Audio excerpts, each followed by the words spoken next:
Welcome to Judgment Decision Making. I'm Dr. Padilla, and in this chapter we have lots of fun examples of nudges.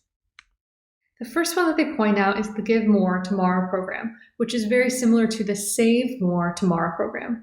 Essentially, you're asked if you want to donate to a charitable donation, and if you'd like to do that either now or later. And this is really relevant today where there's so many different charitable foundations that need donations for COVID-19 research and outreach, along with individual people and places that need support. So they could really benefit from this situation where you're asked to not give today, but give more tomorrow. And this was actually tested in an empirical study in 2016, where essentially they conducted an experiment and asked donors who were already donating to large charities if they wanted to increase their donations immediately today or starting in 2 months. And what they found is that people who were willing to increase their donations in 2 months increased their donations by 32%. This gives us some indication that we do want to give more to charities, but we feel the immediate loss aversion now if we have money lost to donations right now. But it's easier for us to enact the things that we want if we have less of a loss aversion, so doing it in 2 months. This is a fabulous example of a good nudge in action. The next is a charitable debit card and tax donations. I love this idea. It's a basic concept that every time you give to charity, you do so with a specific debit card.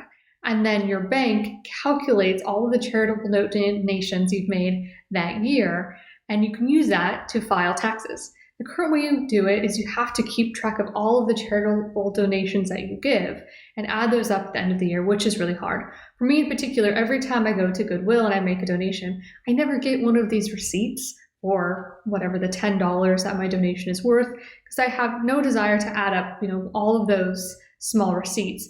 But if I had a charitable donation card, I absolutely would do that, and I would be significantly more encouraged to build up more donations over time.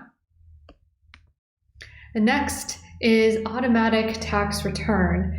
We are approaching tax preparation time period, and I'm sure all of you know how awful it is to prepare your tax returns. Now, a variety of states, and in the book they said, I think something like 8 states, but I looked it up, and now at least 36 countries, including Germany, Japan, United Kingdom, permit a return-free filing system for taxpayers. And this is the general concept that you get an automatic tax filing system. So unless you have specific reasons why your taxes are complicated, they automatically submit your taxes for you, and you don't have to file them yourself. Some countries even make it so easy that if you need to modify your tax return, you can do so by text. Sounds like a fabulous idea. I think that, unfortunately, many of these nudges discussed in the book have been less implemented by government agencies than private institutions. So it'd be really fantastic to see some of these implemented in our tax system. The next is this website called Stick, S-T-I-C-K-K, and this still exists even though the book was published a long time ago. The general concept is that you go to this website and you sign up, and you can commit to doing something that you want to do, like quitting smoking, losing pounds, running a marathon, and you put some money up front.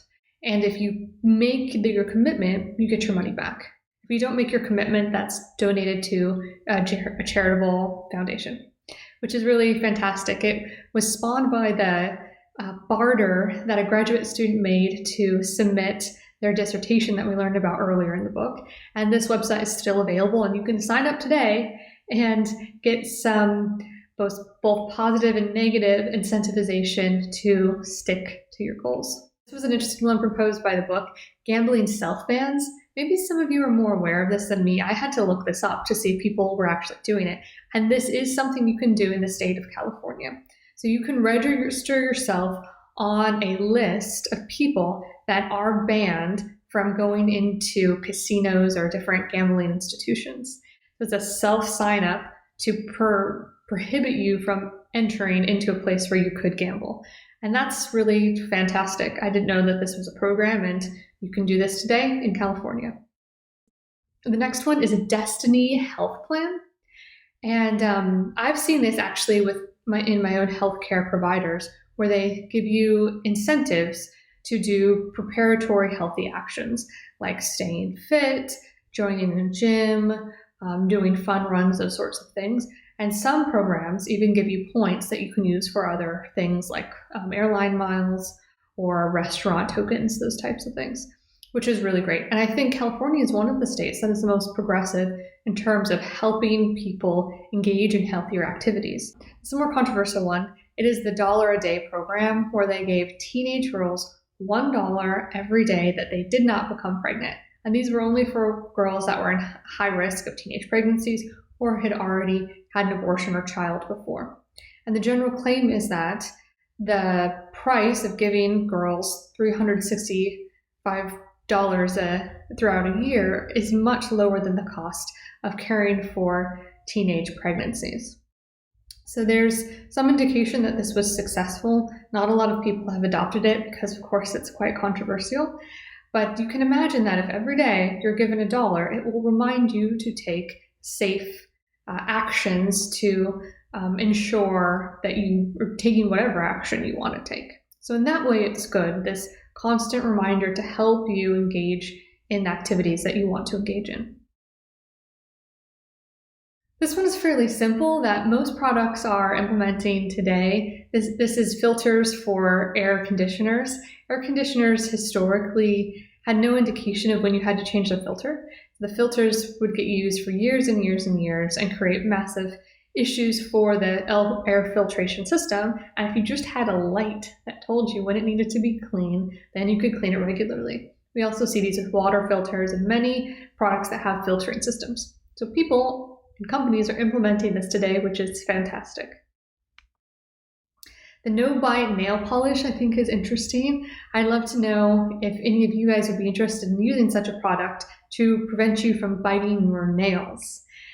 And I know lots of nail biters, and I don't know any that actually want to quit.